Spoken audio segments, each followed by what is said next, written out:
It certainly is a big bun. It's a very big bun. Big fluffy bun. It's a very big fluffy bun. Where's the beef?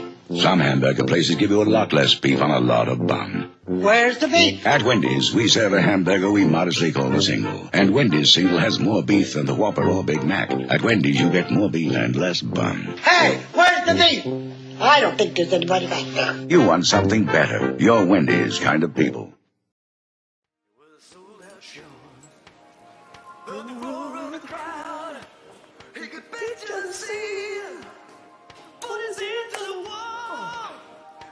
Distant scream.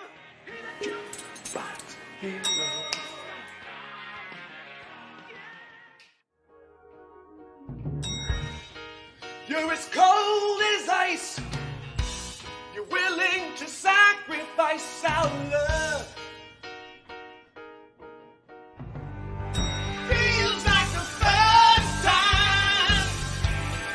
Feels like the very first time. Head games. It's you and me, baby.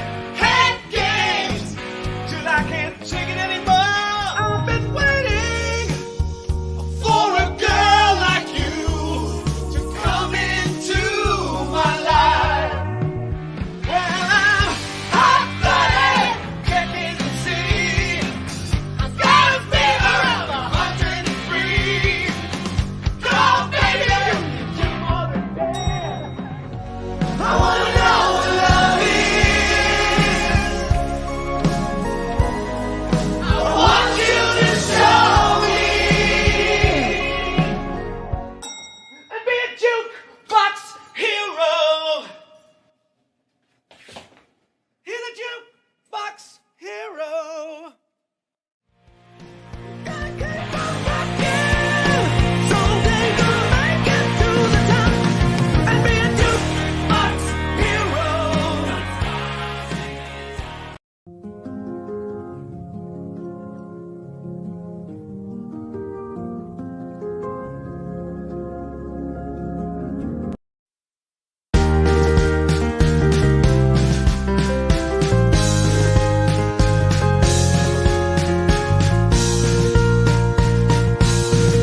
Happy birthday to you.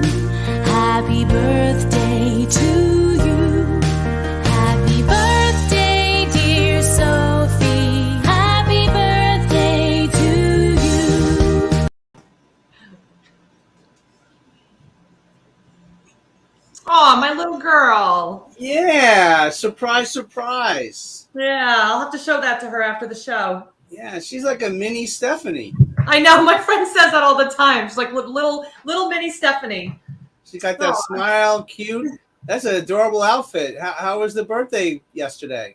She had fun. It's kind of take one because we're gonna do a take two on Saturday for the actual party part. But she woke up in the morning wanting cupcakes, and we had to talk her down. She did start the morning with chocolate, which every 3-year-old probably that's a good way to start it. And then she got to end the day with opening her gifts. But what was funny is that she got one of the gifts, and then she didn't really care that much about the cupcake anymore. Okay. So how's the party looking for this weekend? She wanted to have a superhero party, so a girl after my own heart. That is something I would love to have also. So, And you are a superhero. yes, so we are going to be wearing Actually, so I got her a little mini Captain Marvel. You'll love this. I got a little Captain Marvel figurine to put on her cake, and I think it was my son Zachary that said, "Why is there a mommy on the cake?" And I'm like, "What do you mean it's Captain Marvel?" He's like, "That's mommy." And then my friend came over. She's like, "Oh my God, that looks more like you than it does the actual actress who plays Captain Marvel." There we go. Well, your whole family is superheroes, so it's great. From your husband to you to your children. This is Kick Unhealthy Relationships to the Curb. That's Stephanie McPhail. I'm Steve Vaccaro. We're here every Wednesday from 5 to 6 p.m. And the weeks go fast, don't they? They come and go so fast these days. They really do. I had a client of mine last week that said, maybe I should take a week off from seeing you because I don't get a lot of stuff done during the week. And I was like, so you could have another week to not do stuff? Like, no, we got to keep it going. He's like, yeah, you're right. Let's keep going. That's right. Well, we're going to cover a little sports here because I'm a guy and there's some guys that watch it. They love sports. I know you're not a big sport fan, but I'm a Vikings fan. I was in Minnesota. They won the other day. They're now in 2-3, and this road to the Super Bowl will continue. I met a super fan. We're doing a documentary on fans in Minnesota because we never won a Super Bowl. But I met a 101-year-old woman, Isabel Montgomery. She got voted the top 60 Viking fans in the state of Minnesota. She's 101. And, me and you combined, we're still younger than her. That's amazing. She's so cute. Yeah, she was very alert, and we had a great time just kicking it and talking about Viking football. I came back to New York. We gave out 50 free tickets to the Ducks game, which is in Long Island in Suffolk County, your old stomping grounds. So we gave 50 free tickets to people on Monday night. So that was a great thing. And yesterday we were in the Bronx, CS 55. Luis Torres, the principal, Gio Urshela, the Yankee shortstop, came there and gave out bobbleheads and hand sanitizers to the children of that school. So I want to thank Gio Urshela for doing that yesterday. There's our crew. There's Carmine, our producer. He's got the biggest smile there. But he was in his glory, did a great job filming behind the scenes. And Gio Urshela, there's not too many athletes. And there were articles written in the New York Post about what happened yesterday. So it's really an exciting day. A great thing. Tomorrow night, the Giants are playing the Dodgers, Game 5. Are you going to be watching it? Whoever winner takes all, they go to the NLCS. If they win, the other team goes home. So that's going to be a great thing if you're in Los Angeles or in San Francisco. We got some upcoming events on the network. We are all on cable. So bear with me for a minute. I want to rattle off the different shows that are on cable right now. We have 16 shows. Chapters Wrap Thursday at 8 p.m. on Channel 115. Reach Out with Ray and Steve Tuesday at 10 p.m. at Channel 115. Kick Unhealthy Relationships to the Curb. You know that show, Steph. Friday at 6 p.m. on Channel 115. Move That Mountain Wednesday at 4 p.m. Channel 115. I'm Proud of You, Sis Wednesday at 5 p.m. Channel 20. Music Noir Wednesday at 10:30 p.m. Channel 115. Tea Time Saturday 11 a.m. Channel 20. Euro Unity with LaShawn Walker Tuesday at 8 p.m. Channel 115. Youth Hero Show with Tyler Gianchetta and Rachel Barcelona every Wednesday at 8 p.m. Channel 20. Teen Talk with Ashley Blum Friday at 7 p.m. Channel 115. It's Never Too Late at 9 p.m. Channel 20. Flashback Sports with Gil and Dave every Wednesday at 9 p.m. Channel 115. Sunday Dinner with Chef Clemenza Sunday at 7 p.m. Channel 115. Laughter Saves Lives every Wednesday at 7 p.m. at Channel 115. Soul Space with Ginger Rose Monday at 8 p.m. Channel 115. And we have 8 other shows that we'll be announcing later. This is a busy network that we're doing things here. It's exciting. And it's exciting that I came on at kind of ground zero of just, when everything started, and to be a part of this and watch it grow is just so cool. Well, you saved me during the pandemic. I had no idea what was going on, but I just know I had to do a show every day for 100 straight days. You gave up your family for like 10, 15 minutes. You set my StreamYard up. I learned it finally, but now I have other people doing it. But Stephanie, you are a key person to what we're doing now. It was so funny because my husband was like, really? What's going on with Steve again? Who's this guy, Steve? I was like, I got to fix it for Steve. Don't worry. It'll only take me a few minutes. But That's right. He was understanding because I'd stop whatever we were doing. I'm like, no, it's time. I got to go set up something for Steve. That was great. No, I am indebted for you for life. And we're BFFs, just you and Dave and your family. So thank you so very much. But you're an author, Steph. Talk about your book. I wrote the #1 new release in codependency called Being Loved Shouldn't Hurt, all about overcoming my own struggle with toxic relationships and how everyone who is watching and would like to read that book, I'd like you to be able to have the tools to do it as well. So I actually have a book and a workbook if you're looking for specific tools. But, the idea is that you were not put here to just suffer. You are here to do wonderful things. And it's really difficult to do those things when we are merely just surviving every day. We want you to be thriving and living your best life. That's right. We're going to move it along a little bit. Stephanie, your favorite subject in school, what was that? What was your favorite subject when you were younger? English. English. Why English? I loved reading. I was a bookworm. I used to babysit for extra money on the weekends, and if I wasn't babysitting, then I was reading books. So I used to just read tons and tons of books and kind of get.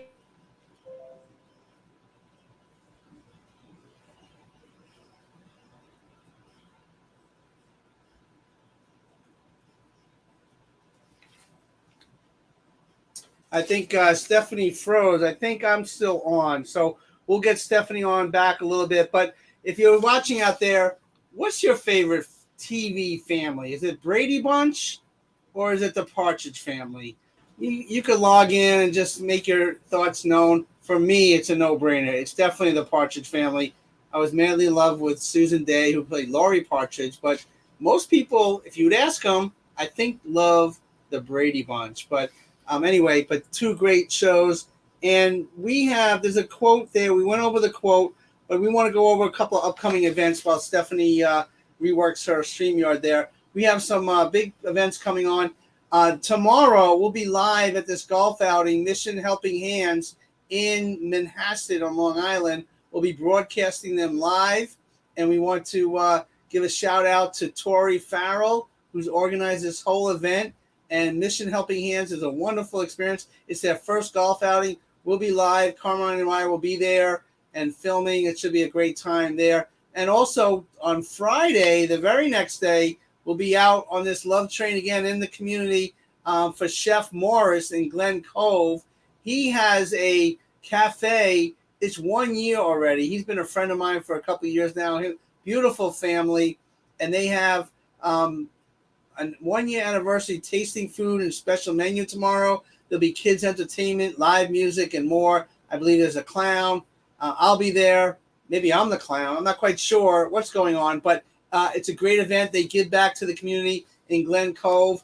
And on Saturday night, we have 4 of our Chapters Rap Youth Heroes. We have Simon Davis, who's a great, great performer. Young guy, he's like 21. C. Shar will be there. She's a great entertainer. She was one of my first youth heroes 8 years ago. I saw her for the very first time 2 weeks ago after 8 years, and wow, I'm getting old. So she'll be there to perform. We have Tyler Gianchetta, a great guy. He has his own show with Rachel Barcelona, Youth Hero show, and they'll be on tomorrow night as well. And we have Ashley Blum, who's an incredible singer. She hosts her own show called Teen Talk, and she's an incredible person. One day, she will be the next Oprah Winfrey, or she'll be a doctor. Watch out for Ashley Blum. So as we wait for Stephanie to join us again, we're going to do a family feud moment here. So Stephanie could get her StreamYard back together. But we do a segment, Family Feud, because we need to laugh a little bit. So, Joe, check this out. 1 answer left. You can clear the board, Q. Some politicians belong in the White House. Others belong in the blank house. Well, Steve, if they're good, they belong in the White House. Good answer. Keep them right there. Yeah, just like that, the Quincy.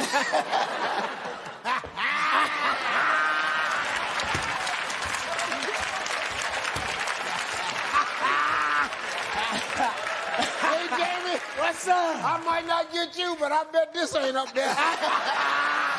Some politicians belong in the White House. Others belong in the White House. Oh, that's clever right there. Oh, they trying to trick me. Listen to me. Some politicians belong in the White House. Others belong in the White House. In the White House.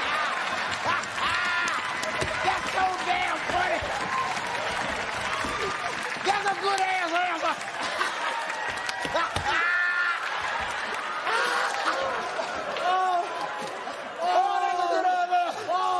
I'm gonna answer the question with the question. I'm gonna tell you the same thing you asked me. White, yeah. Oh, that's a good answer right there. Here we go. I'm finna point. Ready? Hold your breath. Some politicians belong in the White House. Others belong in the White House. In the White House.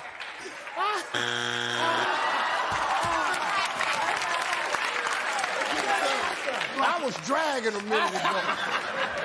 God saw me having a rough day. Oh, yeah. God decided to lift me up. Yes.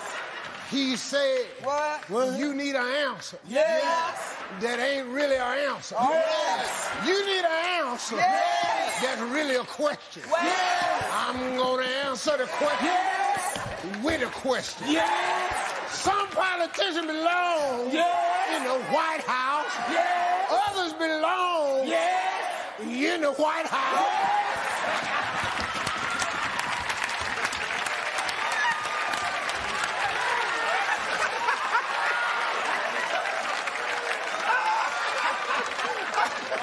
Can I tell you something else? You can tell me something else. Is this your brother-in-law? That's my brother-in-law. Your brother-in-law about to be on YouTube. Hey. What?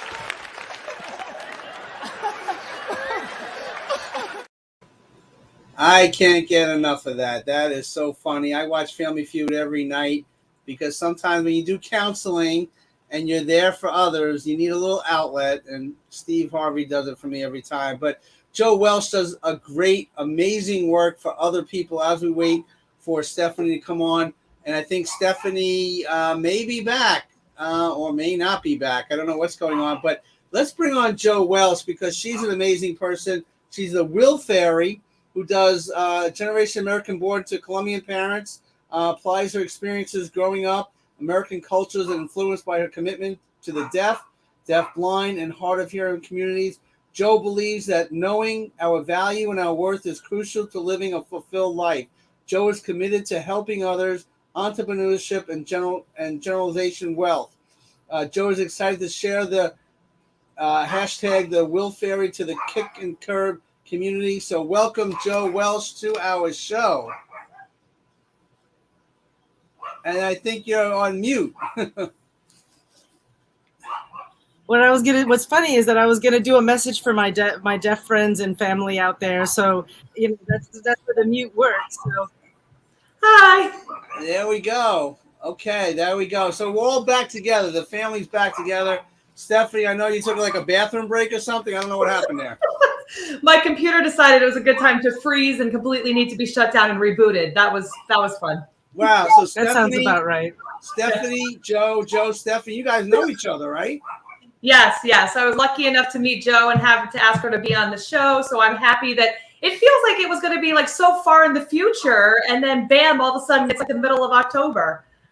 Exactly. I've been already to the West Coast. We had a holiday. Like it was lickety split. And you know what I love is being around people who are action verbs like I am, meaning that you just get it done. And here we are. Mm-hmm. Yeah. I love that term, lickety split. I haven't heard that in a long time. That is great. That means for younger viewers, very fast. Wait, what are you saying about Joe's age? You don't ever. Okay. Ever. So, okay. I mean, for everybody that never heard that term, young and younger. How's that? Okay, I like that. Okay, there we go. But Joe, talk about the amazing work that you do for our viewers that are just tuning in right now. Well, first I want to say thank you for this invitation. I am so excited to be on this show. I definitely do a lot of things. I do want to start with the fact that all of it comes from a place of the message that you are delivering here about really just looking at our lives and transforming them, making choices about them. So I'm going to tell you about myself. Am I going to go ahead and start my slide deck now? Is this the right time for that? Well, we'll wait a little while. Not yet? Just ad-lib it right now, but talk Sure. about why do you do the work that you do, specifically the work that you do, so people get an understanding, and then we'll go into your personal journey. Certainly, and I think that they go hand in hand. So I'm a daughter of Latina parents that came from Colombia, and for me, I just was I grew up marginalized. I grew up feeling like I didn't belong, and with that core value and feeling that way as an adult, I just never want other people to feel that way. And so I've really dedicated myself. I've been an interpreter all my life because my parents were from another country, and so I was always interpreting between their culture and my culture. And then I'm actually a certified sign language interpreter as well in my career. And I have it's been over 30 years. So a lot of that just, I think, comes to really wanting communication to be clear and for people to be able to have choices and make good decisions for their life. Wow. So a lot of the guests that we have on that show have gone through some personal experiences to get to this point in life. I mean, it seems like your upbringing really molded what you do today as well. Absolutely. And, I think that the first generation experience is actually a very common one, but we don't hear about it as much in the world. So if you are someone who maybe have parents from another country, or it could be that maybe you are a person with a disability in the deaf community, it could be that you're a deaf person here in the United States, or maybe that your parents are deaf or family members are deaf. So there's so many ways where some people just, their identity is way more clear. And then there's some where you don't really fit in any one place. And for me, that was that first generation experience. I was born here, born in Brooklyn, raised in Miami, and now I'm in Boston. But my parents were from another country. They spoke another language. They had different cultural values. And so I was always in the middle, or in both places and also in neither. And in Spanish, there's a term that has been real recent in my life, which is ni de allá, ni de aquí, ni de allá. I'm not from here and I'm not from there. And that, I think, is an element that we don't discuss enough. And I think that especially, as you've mentioned, also the people that are in transition or finding what their next thing is going to be, they're also in that in-between space. And I want to jump in too. My mom is from France, so I'm first generation. But I noticed that for her, she doesn't really feel, she feels American, but to other Americans, she's a foreigner. And then when she goes back to France, she's an American, she's a foreigner. Right. So I feel, I empathize with what you just said, because she is someone who doesn't feel like she really belongs in either place. Right. And I think that we don't talk about that enough, like honor it, realize the impact, because, for me, I'm a Latina. I present Latina. I grew up with English as my first language, and then Spanish, my fluency in Spanish has come later in life. I also know sign language, American Sign Language.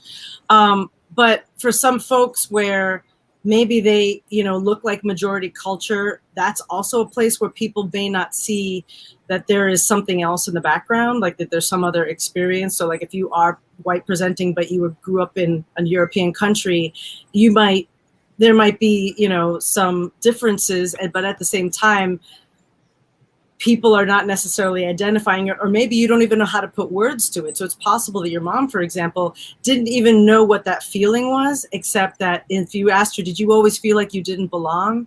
And she would say, yeah, actually. I do want to do a plug for an amazing group in the Latina world. Project Enya is a group done by this amazing artist and filmmaker, Denise Solar-Cox, and she's a first generation. She coined the term Enya, E-N-Y-E, and it's all for that first generation experience. While there's a lot of Latinos, again, just that experience of being in between two worlds. She had this amazing Dream Accelerator last year that I was a part of, and it was amazing to be in a space where everybody had that same identity and that same experience of not from here, not from there, because our stories made more sense. We felt more empowered. We were able to listen to each other in a different way. And it was really just a remarkable thing to be in a space. Sometimes, what they say, don't judge a book by its cover. And I think very often we do, and we overlook this very important and very relevant detail in terms of belonging. Wow. Now, you do a lot of work with entrepreneurship, and we have a couple of quotes. I do. I want to pop one quote in there and see what your thoughts are about this quote, and we can all chime in too. Let's check it out. Entrepreneurship is living a few years of your life like most people won't, so that you can spend the rest of your life like most people can. Do you agree with that, Joe? I absolutely love that quote, and I think that. And it goes to the larger picture of my story, which is that sometimes we don't have access to that information. Maybe we don't know who we are, how to manifest, whether it's wealth, whether it's entrepreneur opportunity, how to put those ideas out there. And so, in my world right now, I am very much leaning into entrepreneurship, residual income, things like that I did not necessarily grow up with. I grew up in a wonderfully loving family, but right now I am putting in those those things, which is not just about the job. It's not about 1 hour for however many dollars and being always present when I earn my money, but instead really looking at what is available so that I can build a life where I can enjoy my family, where I can enjoy travel, where I can do the things that are important to me. And I think that and I want to bring it to the Latino space and to other cultures that where, everyone values work, of course. And there's a long history of saying, like, you want to get that job. I mean, think about our generations and how as recent as maybe a grandparent did have the idea of working at that one place. What do they say? 40, 40, 40. They worked for 40 hours for 40 years.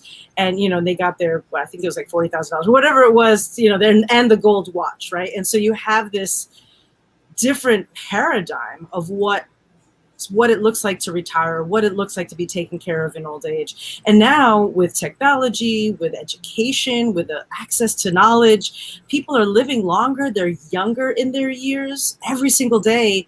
And we need to think differently about how we prepare for that. I know that for me, and this is the unhealthy piece, is that one, I didn't give myself value. And I also had a very terrible relationship with money. I was afraid of money. I was afraid of wealth. I didn't think that I was worth it. I felt that if I made a decision to have wealth, that I would also be sacrificing my ethics or my morals, or that I was somehow looking at myself in the wrong view. And so again, like, I'm sure a lot of folks, if you are out there and you're looking for those kind of, how do you get away from those negative thoughts? One, we have to just remember that any of those thoughts are simply thoughts, right? It's just a construct. And so we really do have to have that, sit down with yourself and find out what are your feelings about money. But there's also a lot of really great books out there. I like an author named Jen Sincero. She writes the series that You're a Badass at Making Money, You're a Badass series. So it has all these things written very directly, very matter of fact about money. I think I may have brought one more. No, I didn't bring it with me. It's in the other room. But I'm reading, oh my gosh, her name is, the name and title escapes me, but I promise to plug it in somewhere afterwards or have them put it in there. Another Latina who is just focused on, again, what is that money story that we misunderstand from when we're younger. And I got to tell you, these aren't original ideas to me. I have had the great fortune of being coached and mentored. And a lot of that is about, again, asking questions and just being open to know what is possible. This is Kick on Healthy Relationships to the Curb. That's Stephanie McPhail and Steve Vaccaro. That's Joe Welch, the Will Fairy. Talk about how you got that name or how you came about that, and take us through that little journey. I know you have a presentation that you'd like to share with us. I absolutely will. Well, whether we go to the slides or not, I mean, I'm very comfortable however we do this. So for me, again, I've always, here I am, the Will Fairy. I want you to take notice of this logo. The fairy itself is something that I've been thinking about for many years. It came to me because I've been trying to have this conversation. And as we know with anything, it's can we get to that next question? Can we get to the next level? So I've had this manifestation. I called myself the Will Fairy. I called myself the fill in the line fairy, right? So if I was helping you with identity theft, I'd be your identity theft fairy. Whatever it was, I was the fairy. And I was really struggling and trying to think of what does that really mean in terms of my business? Well, how do I show up? I'm a person who does many things. So I was also, and maybe there's people out there who are like me where you're like, I do so many things. And again, good coaching got me to really focus on one thing. And so I developed Ask Joe, which is the overall company. That's where all the things live. But the Will Fairy was always on my mind. I got in touch with a deaf media. So it's Deaf Lens Media. And they had a deaf graphic artist who is Asian. Her name was Jenny Kim Art. So she's at Jenny Kim Art on Instagram. And so I was able to create that partnership, tell her what I wanted. She understood, she did the fairy, I did the rest. And I was able to design this. And I want to point out for those of you out there, however you show up in this world, that's me. right? That's me down to the blue hair. My legs are thick. I'm a Latina. I'm a curvy Latina. My skin is brown, and so I wanted to make sure that that was demonstrated there. I wanted a sense of play and approachability, and so sometimes like our ideas are just the thing. And I had kind of put it off. I'd been barking up the wrong tree, so to speak, and I eventually got that logo, and it is absolutely perfect. I mean, just the littlest tweaks, and I just think she's so fun, and she's so cute, and she's me, and so I can't wait to swag it out. Like I plan on maybe getting pins or shirts, or I don't know what it is yet, but I'm like right at that precipice of just creating the whole fairy merch. It's great. I think you're wearing the same dress too. Well, I will say that as a fairy, this is the uniform. So I do have many. And what's funny is I actually do show up like this a lot in almost all my life. As a sign language interpreter, this is actually our setup. We have a dark, contrasting background. We usually have a non-patterned shirt because people are relying on this whole space to provide that sign language interpretation.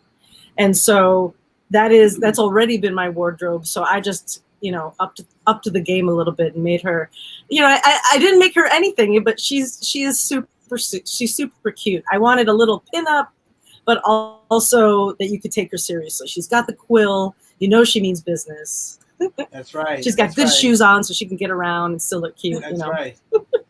I need something like that. You need some good shoes, or you need to be made into a pinup, Steve.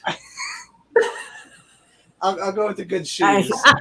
Maybe a little of column A, a little of column B. That's cool. Yeah. Look, I made him red. Look. Okay, so we're gonna move it along. Here, but go ahead, Joe. No, please. Okay, no. So anyway, you're doing amazing work, and it's all about the marketing to share your passion, your eagerness to help others. You mentioned the hearing impaired. I do work with the Olive Osmond Foundation with Justin Osmond, and he does a lot of great work. And, when you do sign language, he's a motivational speaker, and he's such a great guy. And that's one of the Kyle Mayford from New York. He's been one of our youth heroes. But talk about your passion to help people that are hearing impaired, and where do you see yourself going forward from this point on? Absolutely. I will, if you don't mind, I'm going to reframe this just using different language. So I work with the deaf community. Okay. And so so just so you know, when you're writing it out, capital D deaf. And I am a sign language interpreter. It came to me because, and I didn't realize it at the time, it was through friendship, but also my family is from another country. So I have literally been an interpreter all of my life. So my desire to be understood has been very present. But also, you use a very interesting word in terms of the word help. And the reason I'm just, sharing this with everyone is that people come from a number of different backgrounds. And the partnerships that we make and that we create in our lives have to be about instilling people to be able to make their own decisions, be autonomous, and have agency. And so what I do is I work very hard to train myself to stay abreast of language and understand what the cultural implications are, how to do the work. I mentor others, especially other BIPOC interpreters. Like those things are very important to me in terms of my profession.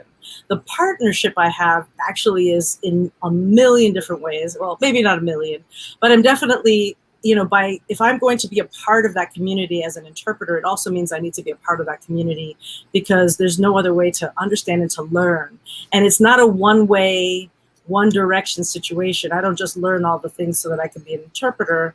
I've actually been, part of leadership and organization and doing things. And it's always first and foremost is about finding those partnership with deafblind, and hard of hearing people to make sure that their input, whatever is going on, is present.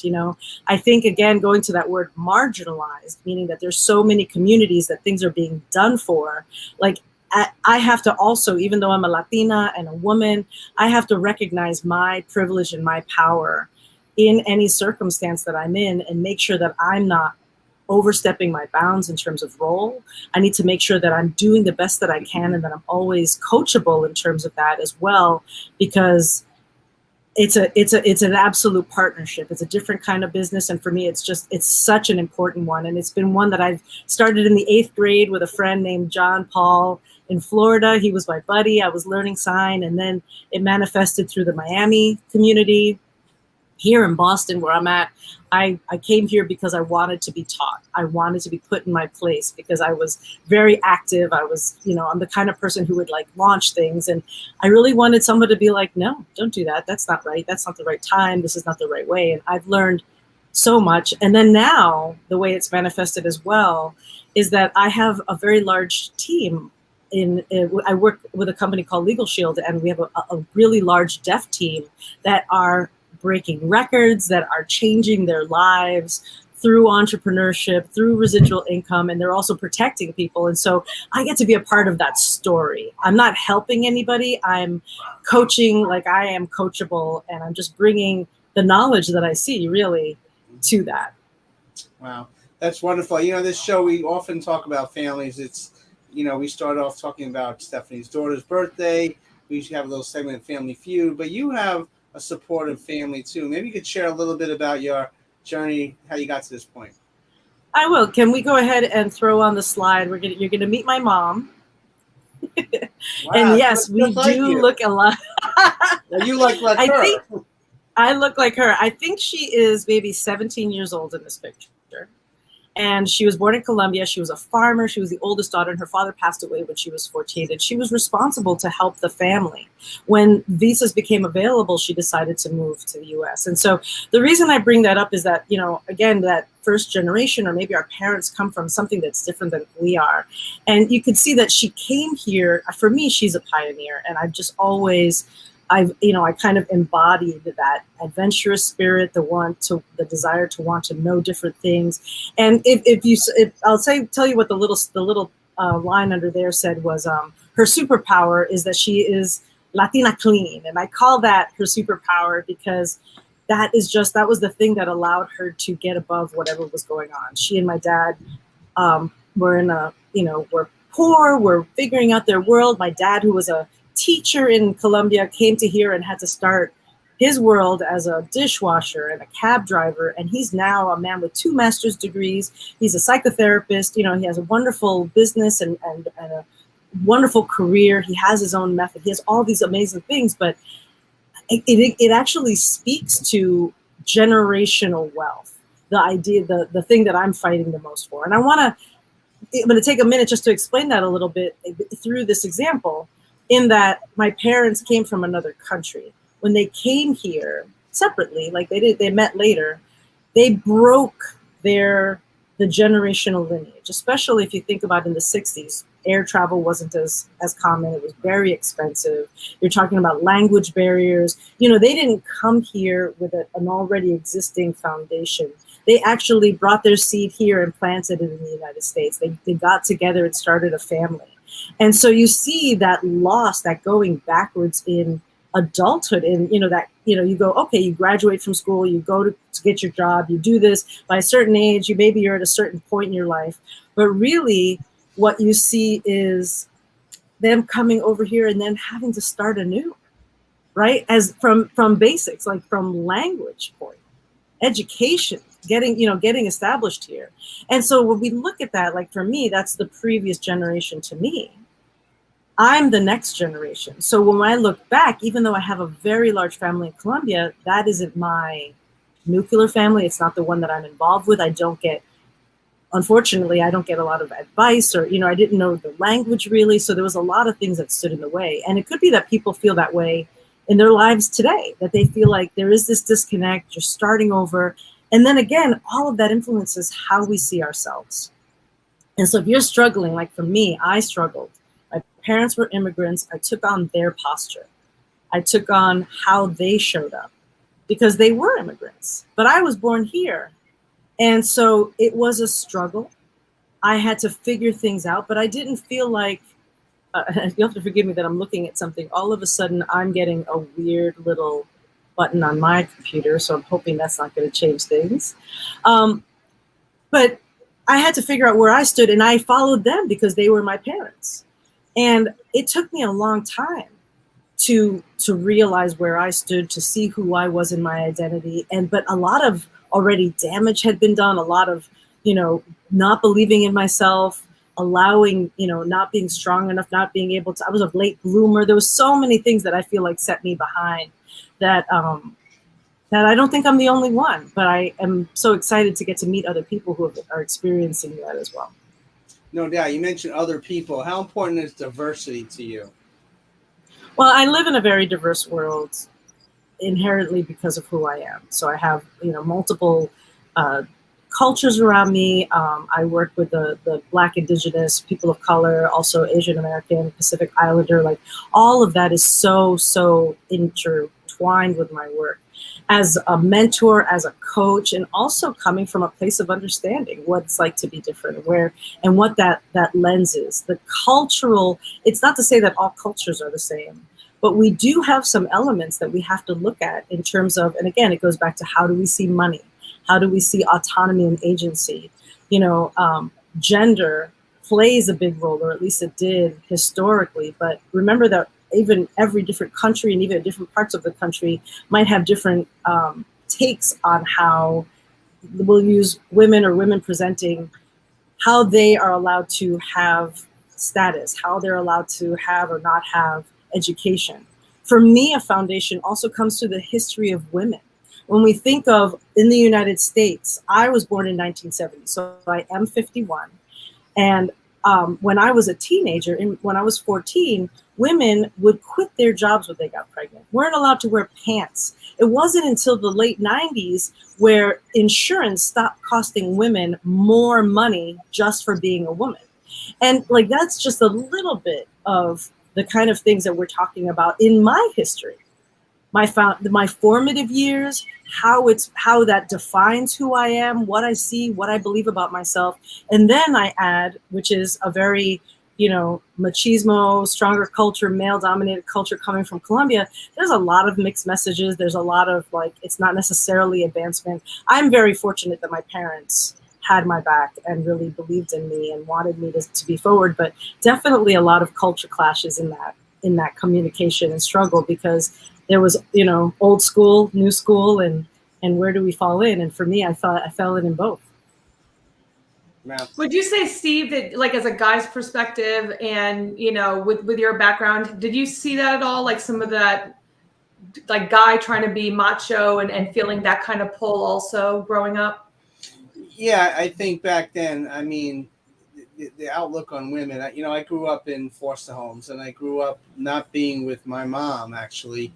And I saw if my mom was alive today, she probably would have got different support and different focus in life to overcome some of the challenges that she had.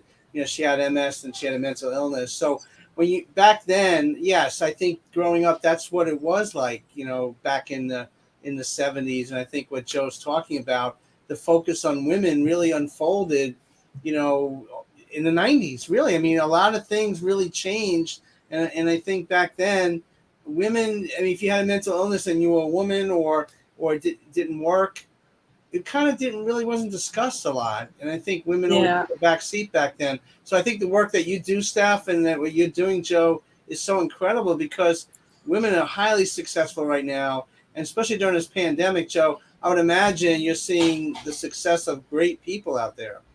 Absolutely. And I mean, when we're looking at equity, inclusion, diversity, all of those things are fundamentally, we want to see people thrive. And we can't ignore that there are obstacles out there, that there are things that are holding them back. And the larger racism and the oppression conversation, but also what we're doing to ourselves inside, which again goes back to why I created the Will Fairy, because if you don't see that you have value, then something like a will isn't certainly the thing that you're going to gravitate towards. And again, if you don't have a concept of what is wealth or what is financial security or time freedom, all those kind of things are lofty. And we're convinced, like for me, I was convinced that just wasn't available to me for a very, very long time. And I took my mom's Latina clean attitude, and that's how I've always shown up. I work hard. if I'm involved in something, I know how to do almost all the aspects of it. I could put things together. Just a kind of side note on that, we have a nonprofit for our teenager. It's called Mystic River Theater Company, and it's for LGBTQ teens, and it's virtual and in person. And for the pandemic, it was very perfect timing because we had to do everything virtually. But again, we are the production crew and the sound crew. My husband is a blues musician and artist and does production, and I do lights and photography, and I do the artist coaching. My teenager is a senior now and just phenomenal, like just really came into their own in terms of being a director, a musical director, and just bringing their group together, and then just talent as well. And then I'm just going to add, like, I'm pulling all the pieces together. For that example, I also was very passionate to make sure that we had ASL deaf talent. So we actually have artists who are deaf themselves doing renditions, doing the interpretation of the songs. It's not an interpretation. It's actually, we have Josh and Amelia from Spring Awakening on Broadway. We have Malik and Josh and Chrissy were all in Deaf Broadway's version of Into the Woods that just happened at the Lincoln Center. So there's all these connections. And again, this is kind of that side note, right? We were talking about a lot of different things here, but when we are committed to diversity, when we're committed to inclusion, it means that we have to step out of the way of convenience, something that's right in front of you, and really think about who we're bringing on board and how we're representing it. And it was an absolute, just such a beautiful show, such talented kids and talented artists. I mean, it's really amazing. Open caption, so we had talked about like making sure things were captioned. So what it does is it makes sure that people can get a seat at the table, right? That we're putting down those barriers where we can. And it's very doable, but it does require time and planning as anything does. All right, so Joe, what's the most rewarding aspect of what you do and most challenging? Because being so diverse, I mean, you're involved with so many things and connecting with so many people. So what would you say is rewarding and challenging for you? Well, the most rewarding thing is I really like people. I think that if you know me, it's a truer statement couldn't be said. I really like people, and I have an immense amount of patience for people who actually want to learn and change. You'd be surprised at how patient I am, and because the goal is getting to the finish line together, right? Is if we can accomplish it together, it's the best reward. I especially love it because I do have such a diverse world around me. I get to see people's stories thrive, and it's just such an honor to be welcomed and to be loved and to fight and to do all the things to get to that place and be like, wow, I knew you had it in you, right? I have always been able to see this in you. The challenge is, and this was initially, I'm still working on it, is that I do a lot of things. And so the challenge is really trying to stay focused. That's why the will fairy is so important, because if we can start a conversation about wills and life, that could lead to protecting your business and some of the other things that I do. And so sometimes I want to do it all. And so really just trying to focus so that I can make a difference in someone's life, and also that they can make the difference in their own life. It's not about, like, it doesn't bring me joy to get it done for somebody. It brings me joy when they're able to do it, whatever their learning style is, whatever their language might be, however that might be. The goal is to get it done in a way that's mindful of the other person. And so, I will say it's just Reward City. I have learned so much. I've been trained by amazing mentors. Like it's been an amazing journey. I want to tip my hat off to also the deaf and deafblind communities. Again, very often we see like interpreters or people who use sign language or who have access to that. We are not here without the support of the deaf, deafblind, hard of hearing communities. They are sharing something with us that is theirs. And it's always a collaboration. It's always that we're all doing it for the same purpose, which is to get across that finish line together. Okay. Well, there's a lot of people out there that want to know more about you. And I know you put together a little slideshow, so maybe we should run that so people really fully understand. Is that so you? I will ask, that is me. I'm just like going to ask, people feel free. I don't know if I'm able to see chats, but if people want to, you're welcome to say, like, did you have that couch? Because that's a very 70s couch. And, for those of you who are younger, we lived in an era where there were like only X number of things. Like movies came out, only like 10 a year, whatever that number is. It's not like you had a lot of choices. So I'll bet you a bunch of people had that couch. So, it speaks to who I am. I'm a first generation American. I was a sister and a mother. I'm a sister and a daughter. And we all show up in all of those different roles, and they all inform us, right, about who we are and how we show up and what we want for our future. It's also interesting that when we look at our childhood, there are some rules. I learned this. It's like there are some rules out there that we set for ourselves, that we believe through our entire lives. And what's funny is that if you were running a business, you should be revisiting your employee handbook, the rules and terms and, the things that are going on in your business every couple years. But it's funny how, especially if it's connected with pain, hurt, something where it didn't go right, like we set these rules at a very young age and we live by them, even when they no longer serve us. You get to see a picture of my family. So this is my amazing teenager. That is my husband. I will say that the award that he has in his hand is a joint venture. He and my husband's name is Monster Mike Welch. He worked with a gentleman named Michael Ledbetter. They were the Welch-Ledbetter connection. It was an unbelievably amazing experience and project. I took the photography for the like I said, I do everything, right? So I did the photography for the album. We housed everybody. We went to the studio. They did the music. It just was this amazing thing. Unfortunately, and you as you said, a lot of people go through some traumatic lives that get to them to where they are. For me and for our family, unfortunately, we lost Mike Ledbetter at the beginning of 2019. It was very unexpected. He was a very young man. That's my husband, so he's still with us. But we did lose Mike Ledbetter, and it was catastrophic. And we were decimated. We were devastated, and we're still recovering from it because once that happened, the pandemic hit the next year. So just as we were getting on our feet, we were then once again. Everything changed again. And so for us, I also had some health stuff that had hit. And so again, when we look at our lives and the things that happened for us, we had 3 years of just being knocked off our feet. I had talking about unhealthy relationships. I had an unfortunate unhealthy relationship with a business partner that really, actually a couple business partners, and it really like hurt my mental health. I had to come, recover through that.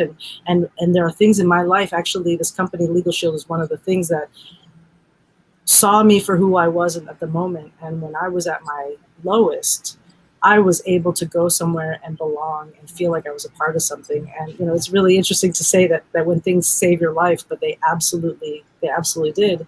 Then we lost our guy, we lost our brother. And, in the blues community, we were booked on is a blues cruise. So there's this big cruise that happens twice a year. It's amazing, legendary blues cruise.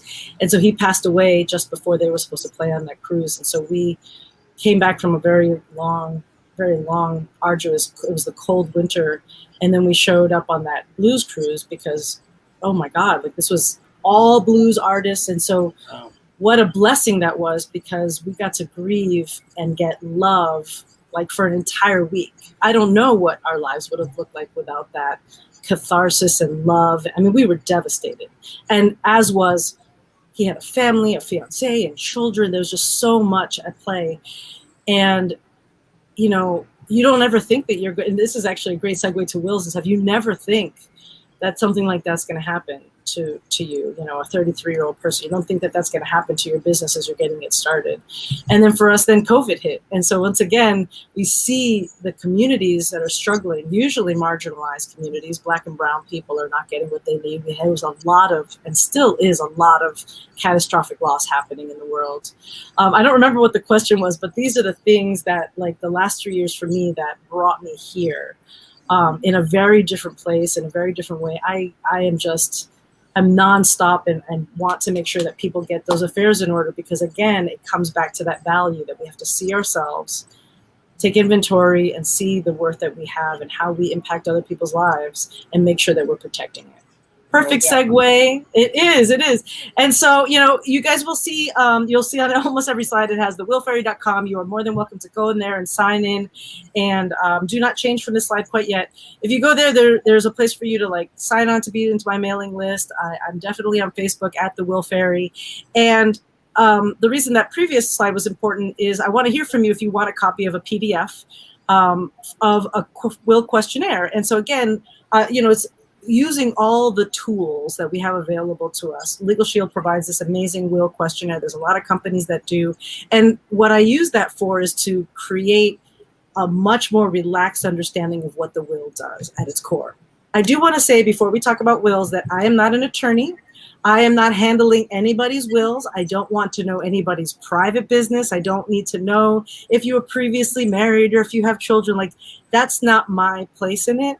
What I am is I'm helping people get over that finish line, get that final stamp, the notary seal on there, and so that they have a current and updated will, whether they're doing it through me and Legal Shield, whether they're doing it through their own attorney, through a family friend.